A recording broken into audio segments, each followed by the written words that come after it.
Spinal കോഡിൻ്റെ L5 L6 ആ മനുഷ്യനില്ല, അത് സിന്തറ്റിക്കാണ്.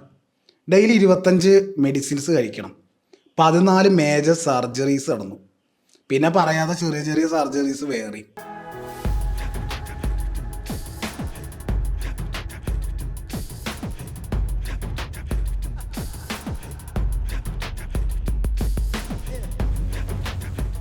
അയാള് ദുബായിൽ ഇന്ത്യൻ കൂടി ആദ്യമായിട്ട് പറത്തി. നിറഞ്ഞു കവിഞ്ഞു ആ ഇടം ഒരു നോക്ക് കാണാൻ വേണ്ടിയിട്ട്. ആളുകൾ ആ മനുഷ്യനെ അത്രത്തോളം സ്നേഹിക്കുന്നുണ്ട് എന്നുള്ളതാണ്. സ്നേഹിക്കും നമ്മൾ ആ മനുഷ്യനെ കുറിച്ച് അറിഞ്ഞാൽ. കാരണം എന്ന് പറഞ്ഞാൽ നമുക്കൊക്കെ ഒരുപാട് പാഷൻ ഉണ്ടാവും, അത് ചെയ്യണം ഇത് ചെയ്യണം ഒക്കെ ഉണ്ടാവും കേട്ടോ. നമ്മളൊക്കെ പല പല സാഹചര്യങ്ങളൊക്കെ പറഞ്ഞിട്ട് അച്ഛൻ സമ്മതിക്കില്ല, അമ്മ സമ്മതിക്കില്ല, പൈസ അല്ല എന്നൊക്കെ പറഞ്ഞ് നമുക്ക് നിവൃത്തിയില്ല, നമ്മുടെ സാഹചര്യം അതാണ് നമ്മൾ കുറ്റം പറഞ്ഞിട്ട് നമ്മൾ ആ പാഷനെ ഇടയ്ക്കൊക്കെ നിർത്തി പോവും. അങ്ങനെയുള്ളവര് നോക്കുക. റേസിങ്ങിനോടായിരുന്നു പാഷൻ. കയ്യിൽ പൈസ അല്ല. അതിന് വേണ്ടിയിട്ട്, വാഹനം വാങ്ങാൻ വേണ്ടിയിട്ട്, ആ പാഷന് വേണ്ടിയിട്ടായിരുന്നു മോഡലിംഗ് എന്നുള്ള കരിയർ തെരഞ്ഞെടുത്ത്. കാലത്തിന്റെ ഒഴുക്കിൽ ആക്ടറായി, തലയായി. എത്ര തവണ ആ മനുഷ്യന്റെ സിനിമകൾ പരാജയപ്പെട്ടു. പക്ഷേ എന്തോ ഒരു ഘടകം ആ മനുഷ്യനെ അട്രാക്റ്റീവ് ആക്കുന്നുണ്ട്. ഓറ. ആളുകൾ ആ മനുഷ്യനൊന്ന് കാണാൻ കാത്തിരുന്നു. അയാൾ ഇന്റർവ്യൂസിനൊന്നും വരില്ല. ഇടയ്ക്ക് എപ്പോഴും ഒരു ഫോട്ടോ കാണും. വോട്ട് ചെയ്യാൻ പോകുന്ന ഫോട്ടോ ട്രെൻഡിങ് ആവും. ഫോട്ടോ കണ്ടാൽ തന്നെ ട്രെൻഡിങ് ആണ്. അത്രമാത്രം ആരാധകർ. ഈ ആരാധകരെ ഉപയോഗിച്ച് പാർട്ടി നടത്തി അങ്ങനെ മുഖ്യമന്ത്രി ആവാന്നൊന്നും ചിന്തിച്ചിട്ടില്ല.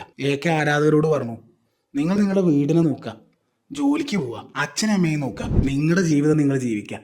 അജിത് കി ജയ്, വിജയ് കി ജയ് എന്നൊന്നും ഞങ്ങളെ പുറകെ വരണ്ട. കാരണം ഞങ്ങളുടെ അടുത്ത് എല്ലാം ഉണ്ട്. ഒരു നടൻ എന്ന് പറയുന്നത് അതിന് മാത്രം വലിയ സംഭവമൊന്നും അല്ല എന്നുള്ള രീതിയിലാവും നമ്മളോട് സംസാരിക്കുക. ഒരർത്ഥത്തിൽ ഈ സിനിമ എന്ന് പറഞ്ഞൊരു സംഗതി നിരോധിച്ചാൽ ഈ ലോകത്തിന് ഒന്നും സംഭവിക്കാൻ പോകുന്നില്ല. കൃഷി നിരോധിച്ചാൽ നമ്മൾ പട്ടിണിയിർന്ന് മരിക്കും. പക്ഷെ സിനിമ ഇല്ലെങ്കിൽ ഒന്നും സംഭവിക്കാൻ പോകുന്നില്ല. ഒരു നടൻ എന്ന് പറയുന്നത് ഒരു സയന്റിസ്റ്റിനെ ആരാധിക്കുന്ന അത്രയൊന്നും ആരാധിക്കേണ്ടതൊന്നും അല്ല. ഒരർത്ഥത്തിൽ അത്ര കൂളായിക്കൊണ്ട് കാര്യങ്ങൾ പറയുന്നു. സ്ട്രൈറ്റ് ഫോർവേഡ് ആയിട്ട് സംസാരിക്കുമ്പോൾ വിവാദങ്ങൾ വരുന്നു. അങ്ങനെ സിനിമ ഉപേക്ഷിക്കുന്ന ഒരു ഘട്ടം വരണ്ടായി. അവിടെ നിന്ന് വീണ്ടും സിനിമയിലേക്ക് വരുന്നു. അവിടെ നിന്നും ആ മനുഷ്യന്റെ പാഷനെ ഫോളോ ചെയ്ത് 53-ാമത്തെ വയസ്സിൽ ആ മനുഷ്യൻ ഭാരതത്തിന്റെ അഭിമാനമായി. ആ പാഷനെ ഫോളോ ചെയ്യുന്ന നോക്കുക. ശരീരം തന്നെ തകർന്നു. ഇപ്പോ നട്ടലിന് സ്പൈനൽ കോഡിലായി ഈ 2 ഭാഗം ഇല്ലാത്ത ഒരാള് നമ്മൾ വണ്ടി ഡ്രൈവ് ചെയ്യുന്ന പോലെ അല്ല, ഇങ്ങനെയാണ് ഇരിക്കുന്നത്. ആ പൊസിഷൻ തന്നെ വ്യത്യാസം ആലോചിച്ച് നോക്കൂ. അങ്ങനെ ഇരിക്കണം ആ സ്പൈനൽ കോഡുമായിട്ട്. മരുന്ന് കഴിച്ച് ശരീരം വീർക്കുന്നുണ്ട്. സ്റ്റിറോയിഡിന്റെ പ്രശ്നങ്ങൾ, കണ്ണിന് താഴെ നീര് കാണുന്നുണ്ട്.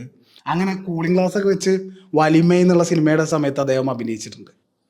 നമ്മുടെ പാഷനെ ഫോളോ ചെയ്യുക. 53-ാമത്തെ വയസ്സിൽ അദ്ദേഹം ആഗ്രഹിച്ച ഇടത്ത് എത്തിയല്ലോ. ബിരിയാണി കുക്ക് ചെയ്ത ആളുകൾക്ക് കൊടുക്കും, ഡ്രോൺ മെന്ററായിട്ട് വർക്ക് ചെയ്യും, ഷൂട്ടിങ്ങിന് വേണ്ടിയിട്ട് മെഡൽ വാങ്ങും. ഒരർത്ഥത്തിൽ ജീവിതം എന്ന് പറയുന്നതേ ജീവിക്കാനാണ്. പറയുന്നൊരു കാര്യമുണ്ട്, നമ്മൾ നമ്മുടെ കാര്യം നോക്കുക, നമ്മുടെ ലൈഫ് നോക്കുക. അപ്പുറത്തുള്ള ആളുകളെയോ നമ്മൾ ആരാധിക്കുന്നു എന്ന് പറയുന്ന സിനിമാ നടന്മാര് അവരെ ആരും നോക്കണ്ട. നമ്മുടെ ജീവിതം ജീവിക്കുക. അങ്ങനെ പറയാനും വേണൊരു നട്ടല്. അതിൻ്റെ കൂടെ തന്നെ നമുക്ക് വൈഫ് ശാലിനിയെ കുറിച്ച് പറയാം.